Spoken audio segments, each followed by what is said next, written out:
So here we are on the aptly named Doomberg. Tesla erases $145 billion in valuation on demand woes, allegedly. Stock drops roughly 20% since third quarter results on October 18th. Other car makers, suppliers, analysts also flagged demand risks. Tesla shares are set to wipe out nearly 1/5 of their value in less than 2 weeks amid growing concerns that demand for the most disruptive technology we've seen in decades is starting to weaken. I think I misread that. The sell-off started earlier this month when the electric vehicle giant dialed back growth expectations during its third quarter earnings call. That was followed by grim commentary from several global automakers, as well as Wall Street analysts, whose opinions carry a lot of weight and therefore we should definitely be concerned if they're concerned. This week, battery maker Panasonic and chipmaker ON Semiconductor Corp also sounded alarms for the EV industry. The warnings have weighed on stocks across the US automotive sector, which has also been battling extensive negotiations with its labor unions over wages. Now, to be clear, we're not talking about all US automotive manufacturers, just the union shops Ford, GM, and Stellantis. Still, Tesla's decline stands out. Shares have sunk around 20% since the October 18th report, compared to a 3.6% drop in the S&P 500 index and a more than 4% decline in the Nasdaq 100. So I've got to say, unless you're new around here, this shouldn't stand out. Tesla has been and continues to remain a very volatile stock. I literally made a video explaining how I expected, by the way, I made this years ago, maybe 2020, maybe 2019. I expect the Tesla stock to remain extremely volatile for years to come. Why? A lack of consensus understanding. Huge disparities in what people believe the company's worth, what their future looks like, a misunderstanding of how fast electric vehicle adoption will happen, and so on. This ain't going to change, ladies and gentlemen. And a reminder, if you can't handle the heat, GTFO the kitchen. Perhaps a little context. Tesla stock today, just over $200 per share. Over the last 5 days, down 7%. Last 1 month, down 20%. Last 6 months, up 25%. So just take a pause here. In the last 1 month, down 20%. Last 6 months, up 24%. That is an extremely volatile stock. And this hasn't just been the last 6 months. Year to date, it's up 85%. Over the last 1 year, it's down almost 12%. This is par for the course with Tesla stock. It is an extremely volatile stock. Always has been. And I'm very confident in asserting it will be and continue to be for years, perhaps a decade or more to come, because people don't understand. Everyone dismisses the Optimus humanoid robot. People don't believe autonomy is around the corner. They don't understand how quickly the energy business is going to grow. They don't understand the cost to produce these EVs will plummet over time. Look at the last 5 years on Tesla stock, up nearly 800%. But in that time, peak closing price over $400 per share. Still today, down 50% from its peak closing price. It's still half price from its highest ever closing price. When I started this channel back in late November 2019, the stock was $22 a share, split adjusted. Since then alone, up over 800%. There's been plenty of times where Tesla stocks collapsed, down 32+% from this peak close to this near-term trough. Over 30% again. From this peak to decline, down 40%. From this peak to decline, down 62%. I think you get the picture. Tesla stock swinging around violently, up 10%, down 25%. This is par for the course. So don't be surprised if in the future, when you compare Tesla stock to an index, its gains and percentage declines are multiples higher, multiples more than an index. Until just about everyone widely understands this company and just about everyone agrees on its future and its valuation, nothing's going to change. The retreat in the EV maker's stock price has erased about $145 billion from the company's market capitalization. By the way, let me know in the comments if you guys have been buying around these levels. As always, when I have money, I buy. Quote, at the crux of the problem is a capital-intensive sector investing in unproven EV strategies amid a world of rising costs, lower prices, rising rates, and slower demand. Once again, demand is not slowing. Affordability is the obstacle now, but the people who want to buy an electric vehicle today are the same people who wanted to buy an electric vehicle 6 months ago and the same people that will buy an electric vehicle in the next few years. It's just if you're concerned about keeping a job, your mortgage repayments, the cost of living, you may delay your purchase. This is what we're seeing, and all these dolts are mistaking this for a lack of demand. If somebody still wants something, but they delay their purchase, the demand has not gone away. They have just delayed their purchase decision. It's very different, but expecting this level of nuance on Wall Street, probably a bridge too far. Quote, what investors seem to be waking up to today is the idea that the tens of billions of dollars invested in EVs may be value destructive rather than value accretive. And here we have a chart. Tesla shares tumble as demand worries intensify. Decline since mid-October earnings far outpace the S&P 500 and Nasdaq 100. And as we discussed moments ago, it's par for the course. I mean, seriously, by the way. don't want to be too hard on Doomberg here, but this chart in and of itself is illustrative of this very point. Does one of these stonks seem to be a little bit more volatile than everything else here? The black one? Yeah, that would be Tesla. It's not just in the last month, last few weeks since earnings. It's all time. The outlook for autos overall has been darkening as high interest rates have sent the cost to own a car soaring. This is true. When coupled with rising inflation, consumers' ability to afford big purchases has been squeezed. EVs, still a relatively new technology with an underdeveloped charging ecosystem, are getting hit first. As a pure-play EV maker with an eye-watering valuation, the stakes are high for Tesla. While some part of its expensive share price reflects its potential to develop self-driving cars, a large part depends on the company's ability to maintain its current dominant position in the EV industry and its profit margins. Now, did somebody say dominant position? Don't mind if I do. Tesla sold 10 times as many EVs as any other car maker during the first 3 quarters of 2023. I believe these data from the US only. Let's zoom in a little bit since Tesla's so far ahead, literally 10x over number 2, that we don't really have much context here.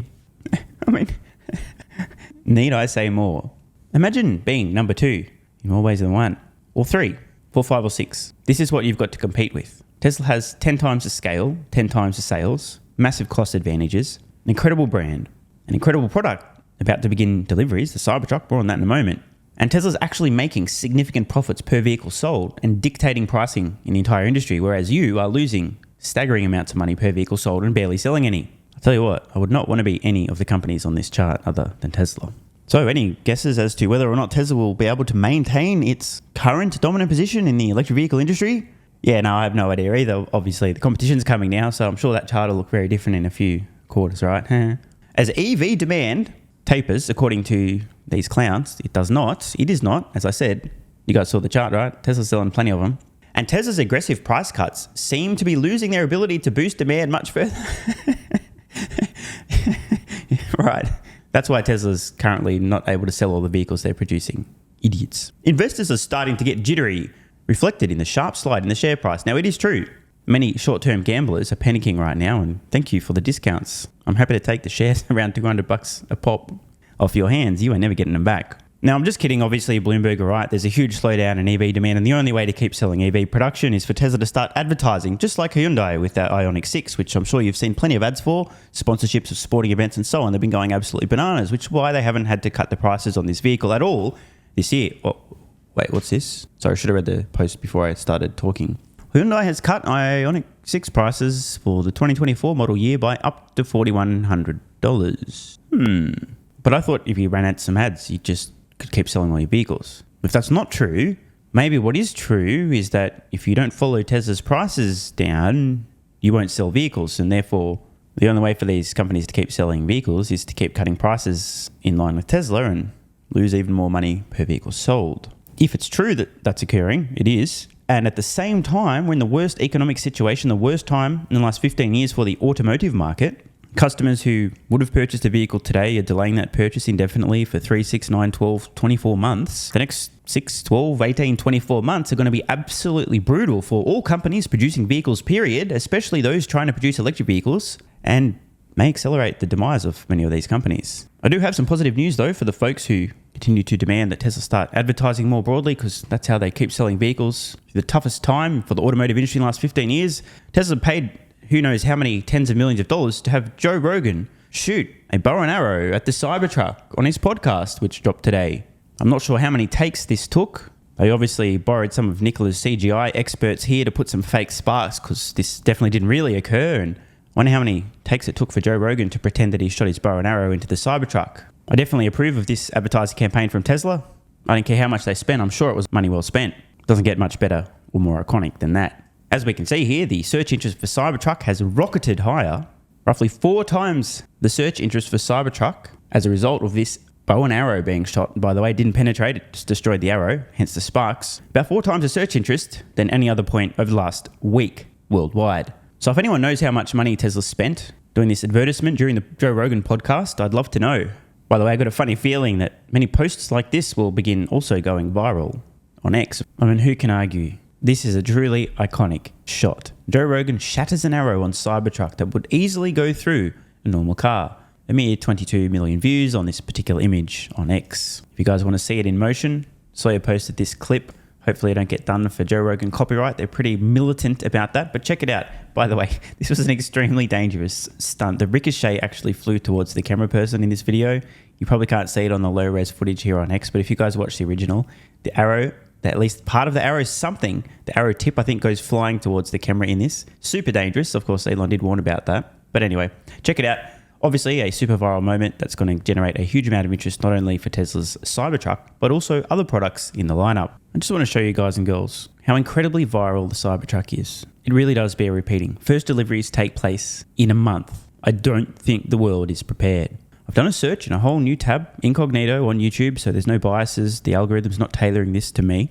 And I've searched for Cybertruck and sorted by view count, just to see the reach, the interest in this one-of-a-kind vehicle from the future.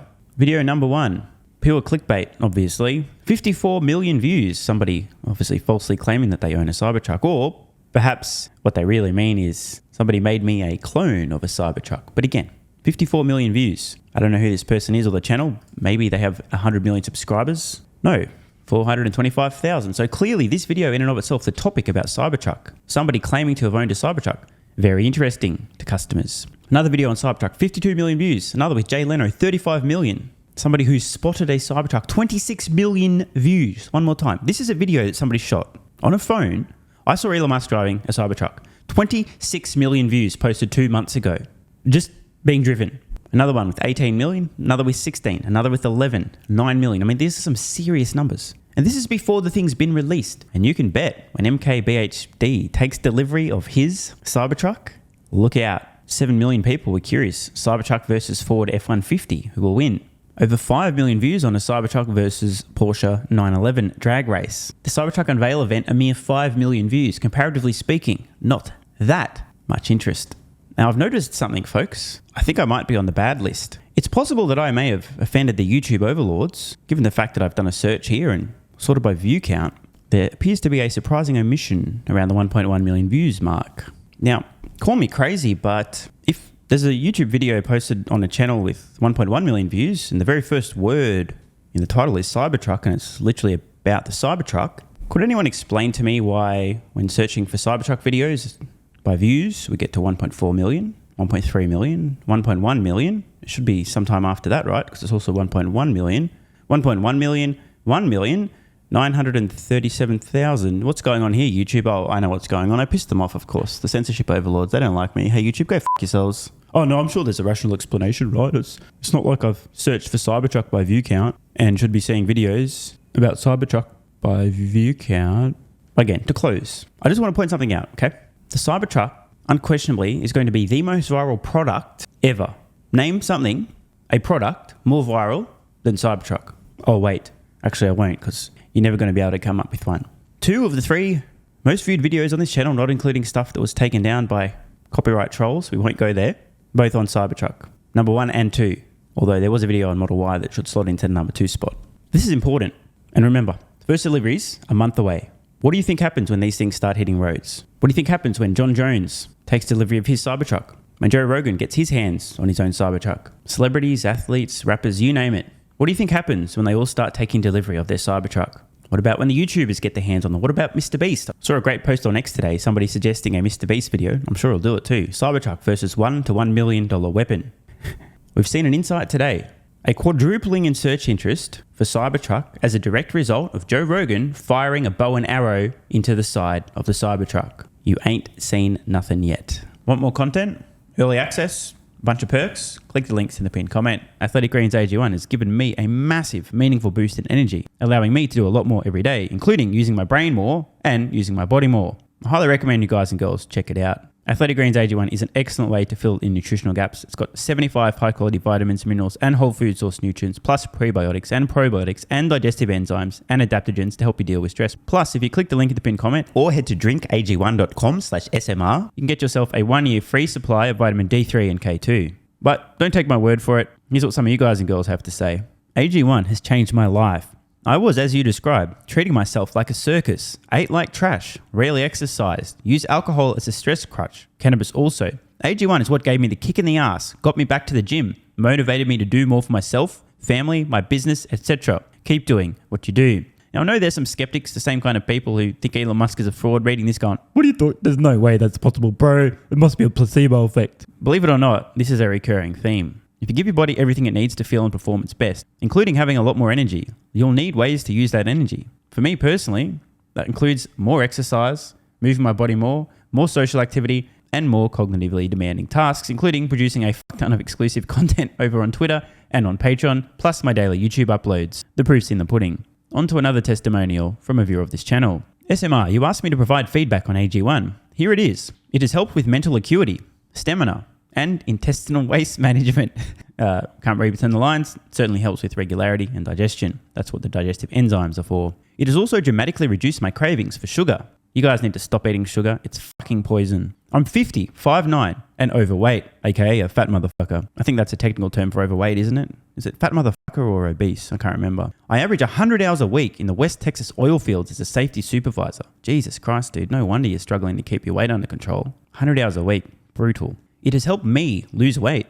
It is not an appetite suppressant. It can help fat people suppress cravings, and motivation to be healthier is critical for changing your diet. Love you, brother. Again, this is a great point. It's something people really don't seem to grasp. If you have more energy, everything becomes easier. It's like turning on easy mode for life. A few years ago, before I was taking AG1, my health was trash. I was struggling to get through the day, had afternoon fatigue. The last thing I wanted to do was either use my brain or move my body. Didn't have the energy. Now, my biggest struggle every day is figuring out ways to use that energy. I'm exercising way more, doing a lot more with my friends and family, and of course, my work output has increased substantially. And you can fact check me.